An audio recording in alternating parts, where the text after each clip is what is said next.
This is WYMT Mountain Sports, your home for the Kentucky Wildcats and local high school sports.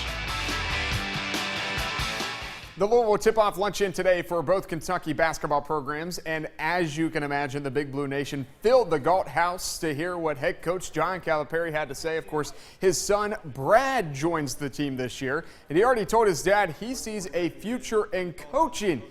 But for now, Cal's wife expects him to get some playing time.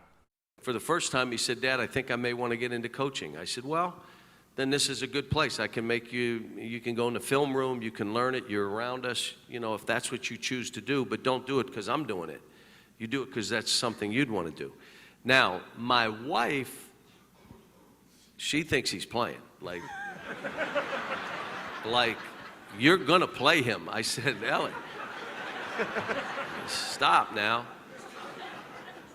And he says, "No, you think I'm kidding." She's like, "You'll see. You'll play him." Oh, good stuff out there at the luncheon. A loss to the #1 team in the country, but it is not all bad news for the football Cats. Mark Stoops quite happy with the improvement his defense has made in the last couple weeks. Carly Bell is in Lexington with more. Although this was a loss for the UK Wildcats to Alabama, it was a good one, and let me explain why I say that. They saw a lot of growth in all three phases of the ball, offense, defense, and special teams, but Coach Stoops really saw growth in the linebacker core of the defense, and specifically with Jordan Jones. Jordan's really playing well as he gets bigger and stronger and more durable, but he plays so hard in doing he's being more disciplined. He still will, get a little loose here and there, but he just has really good instincts and plays extremely hard. When you see him, that passion, that energy, him running to the football and showing up all over the field, you watch it on film, and there's some pretty good looking plays out there where you got guys flying around like that.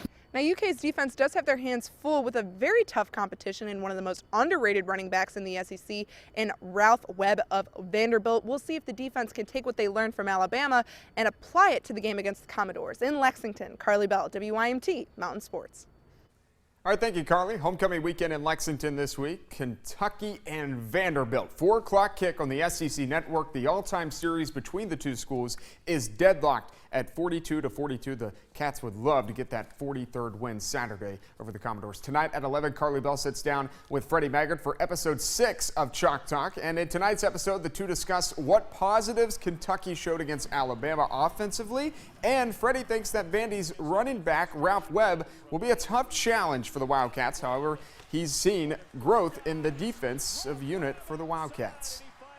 I saw a structure improvement from Kentucky, and that's one of the things I wanted to see. The players were in the right place at the right time, and at times made plays. At other times, they were beating an individual one-on-one athletic moves or competition because Alabama had better players.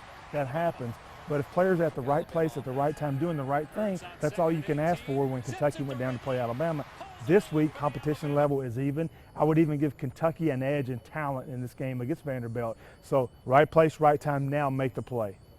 You'll have more of that tonight at 11. Last week, Not Central's Jake Brown took home the UPIKE Top Play of the Week from Week 5, and in Week 6, he finds himself back in the Contenders list. Let's go, Not Central, Magoffin County, bad snap. Ty Holland, he wants it, can't scoop it, but Jake Brown says, "I got it.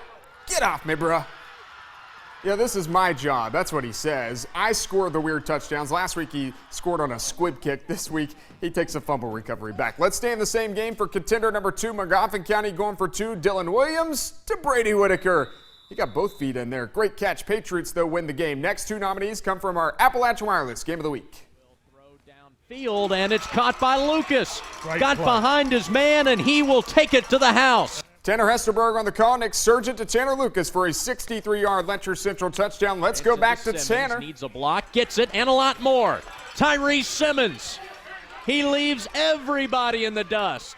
Another 63-yard touchdown, this one by Harlan County's Ty Simmons. The Black Bears win the game. Phelps for contender number 5 on a 4th and 12. How about Preston Stump?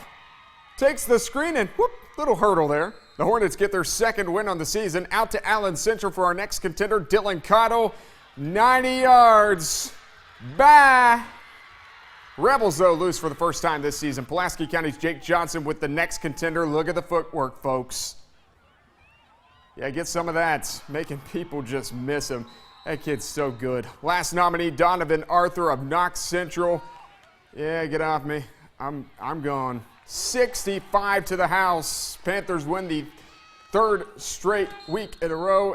To vote on the UPIKE Top Play Contenders, go to the sports page on WYMT.com. Click the Top 5 Plays tab on the top right and vote. Of course, we'll count down the top 5 Thursday at 6. Tonight at 11, we will have the full episode of Chalk Talk as Kentucky gets set to take on the Vanderbilt Commodores. That's sports, and we'll be back.